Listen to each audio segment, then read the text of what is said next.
Assalamualaikum warahmatullahi wabarakatuh. Perkenalkan, saya Nafisa Falkata Devi. Saya mahasiswa PPG Prajabatan Universitas Sanata Dharma, Prodi PGSD dari kelas B.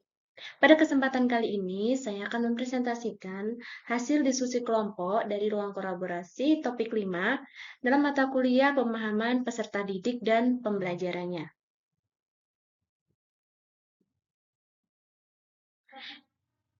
Yang pertama, apa itu asesmen?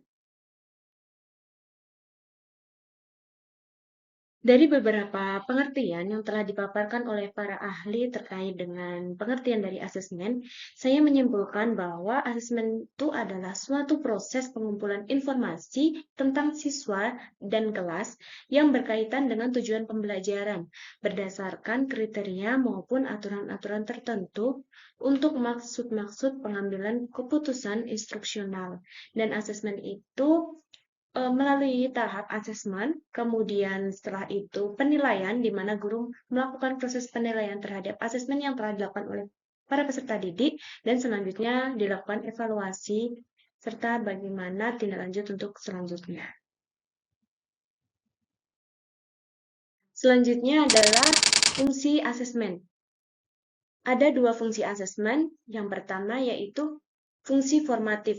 Fungsi formatif merupakan asesmen yang digunakan dalam memberikan umpan balik atau feedback terhadap para guru untuk dijadikan dasar pada saat memperbaiki serta membenarkan proses pembelajaran dan juga mengadakan remedial bagi para peserta didik. Yang kedua yaitu fungsi sumatif. Fungsi sumatif merupakan fungsi yang berguna dalam penentuan nilai belajar siswa dalam satu mata pelajaran tertentu, sehingga selanjutnya dapat dijadikan bahan untuk memberikan laporan, untuk menentukan kenaikan kelas, serta menentukan lulus atau tidaknya peserta didik yang diambil.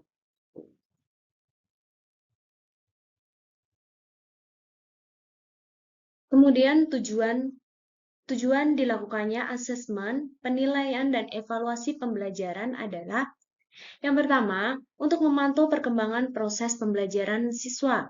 Yang kedua, mengecek pemenuhan terhadap capaian pembelajaran dan memberikan nilai atas proses hasil pembelajaran peserta didik. Kemudian memperoleh umpan balik sebagai bagian dari siklus perbaikan berkelanjutan.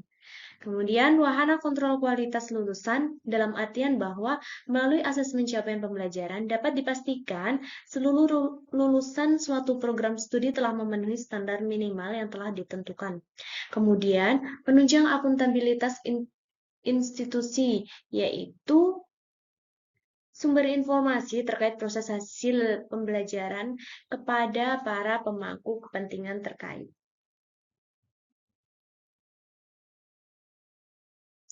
Jenis-jenis asesmen.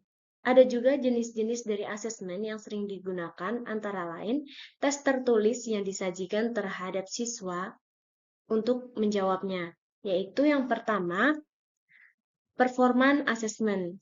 Performance assessment merupakan salah satu jenis asesmen yang menyuruh para peserta didik agar dapat melakukan demonstrasi bersamaan, mengaplikasikan pengetahuan di berbagai situasi yang dikehendaki. Yang kedua yaitu penilaian portofolio dan penilaian proyek.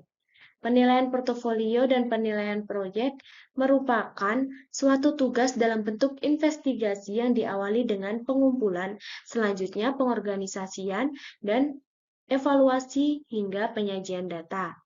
Yang ketiga yaitu product assessment dan self-assessment. Product assessment dan self-assessment ini merupakan suatu proses penilaian keterampilan dengan cara membuat suatu produk tertentu. Self-assessment dilaksanakan sendiri oleh peserta didik maupun guru yang bersangkutan dalam kepentingan pengelolaan kegiatan belajar mengajar di tingkat kelas. Terakhir, jenis asesmen juga bisa dalam bentuk penilaian sikap dan penilaian dengan berbasis kelas.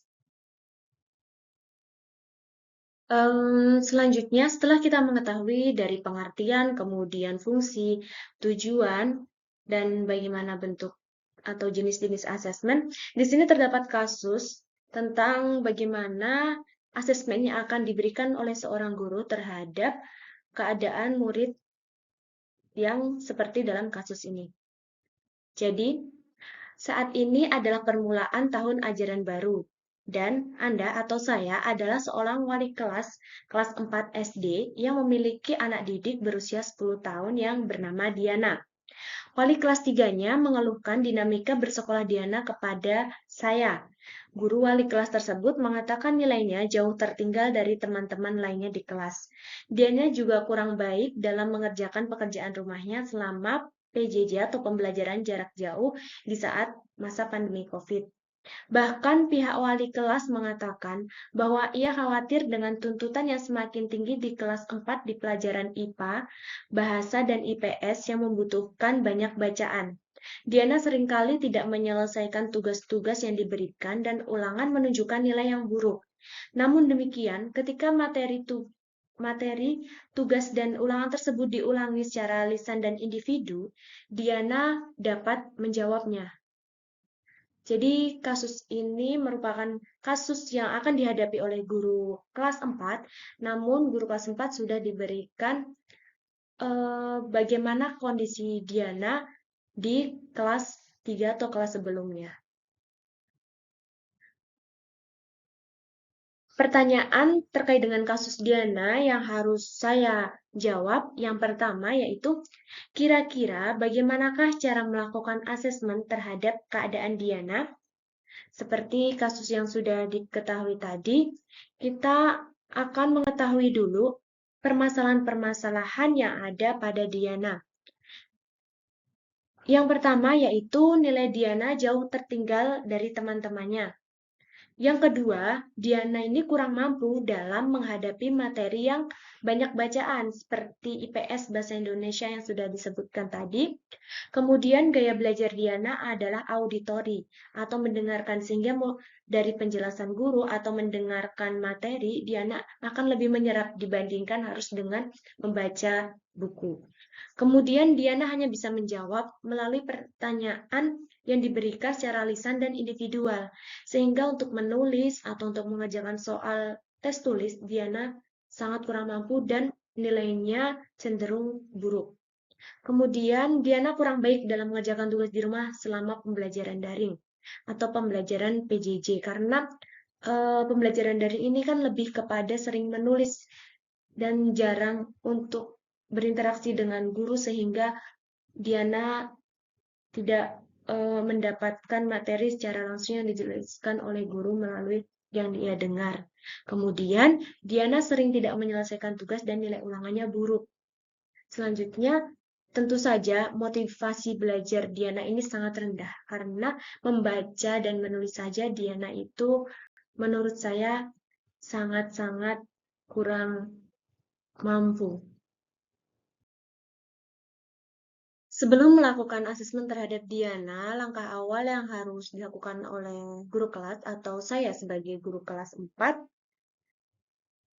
yang pertama yaitu keeping track. Jadi, keeping track itu berguna dalam menelusuri dan melacak proses belajar dari Diana, yang mana sesuai dengan rencana pelaksanaan pembelajaran yang telah diterapkan.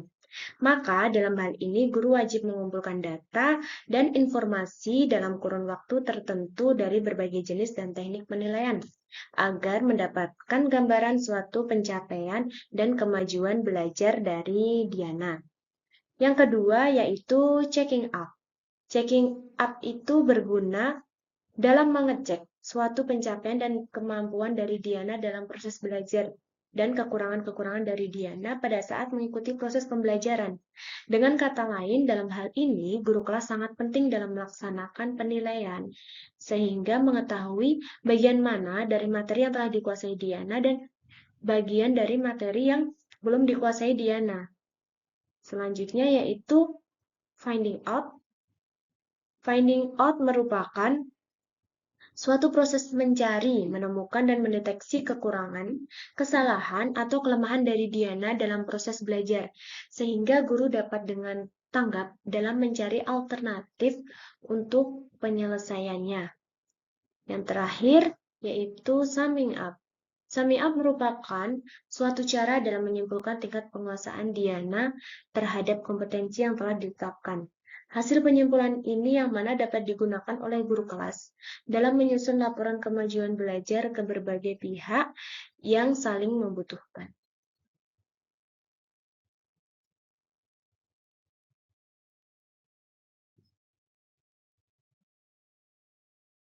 Pertanyaan kedua, jenis asesmen apakah yang akan saya berikan kepada si Diana dan jelaskan pertimbangan saya memberikan asesmen tersebut. Berdasarkan permasalahan yang ada pada Diana, jenis asesmen yang akan diberikan kepada Diana adalah asesmen tidak tertulis atau asesmen lisan. Pemberian asesmen tidak tertulis ini berdasarkan pertimbangan gaya belajar Diana, yaitu auditori. Jadi, jika kita melihat kasus Diana ketika diberikan permasalahan menulis, mengerjakan soal, dia nilainya cenderung rendah. Karena di sini motivasi belajarnya yang rendah dan dia lebih kepada enggan untuk membaca dan menulis, sehingga bagaimana guru memberikan asesmen yang bisa dilakukan Diana, yaitu dengan memberikan tanya jawab dan kemudian akan memberikan penilaian melalui hasil tanya jawab tersebut. Kemudian maka dengan ini guru dapat meningkatkan kemampuan kognitif, sehingga kemampuan kognitif Diana melalui dengan gaya belajarnya yaitu auditori dan asesmen tanya jawab. Namun guru tidak bisa terus-terusan untuk memberikan asesmen secara lisan seperti ini, karena guru juga harus tetap memberikan asesmen tertulis dan memberikan motivasi membaca secara bertahap. Jadi guru harus membiasakan Diana untuk mencoba mengerjakan asesmen tertulis atau memberikan soal-soal walaupun hanya sedikit, belum sebanyak teman-temannya yang lain. Dan memberikan Diana kebiasaan untuk terus membaca, karena Diana tidak bisa dibiarkan seperti ini terus-menerus sampai di kelas tinggi, dan ini juga untuk meningkatkan kemampuan literasi Diana, karena di kelas tinggi nanti Diana tidak bisa harus melulu melakukan asesmen dengan asesmen lisan. Pertanyaan yang ketiga, yaitu kesimpulan apa yang saya dapat tarik dari asesmen yang saya desain dan saya lakukan tersebut. Jadi, kesimpulan yang dapat saya tarik atau dari kelompok kami yang hasil diskusi kemarin itu, dalam menentukan asesmen, perlu bagi seorang guru untuk mengidentifikasi masalah yang ada pada peserta didik. Jadi, guru perlu melakukan observasi, baik secara langsung maupun dengan bertanya dengan guru kelas sebelumnya. Sehingga dari situ, guru akan mengetahui bagaimana keadaan peserta didik tersebut. Dan dalam penerapan asesmen, guru juga perlu mempertimbangkan kemampuan peserta didik lainnya dengan menerapkan pembelajaran berdiferensiasi, sehingga guru tidak fokus pada permasalahan Diana. Jadi, guru memberikan asesmen yang berbeda terhadap Diana, namun guru tidak boleh hanya fokus kepada kasus Diana tersebut, karena dalam satu kelas tentu terdapat bermacam-macam kondisi peserta didik dan kemampuan peserta didik, sehingga bagaimana pembelajaran tersebut tetap tersampaikan, tujuan pembelajaran juga tetap tercapai, namun Diana juga dapat mengikuti proses pembelajaran dan mengikuti proses asesmen. Sehingga disinilah cara guru berpikir pembelajaran berdiferensiasi ini benar-benar harus diintegrasikan.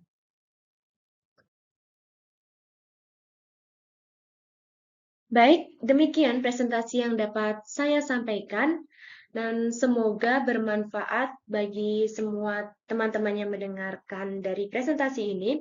Dan apabila ada masukan, kritik, atau saran dapat dituliskan pada kolom komentar di channel YouTube ini.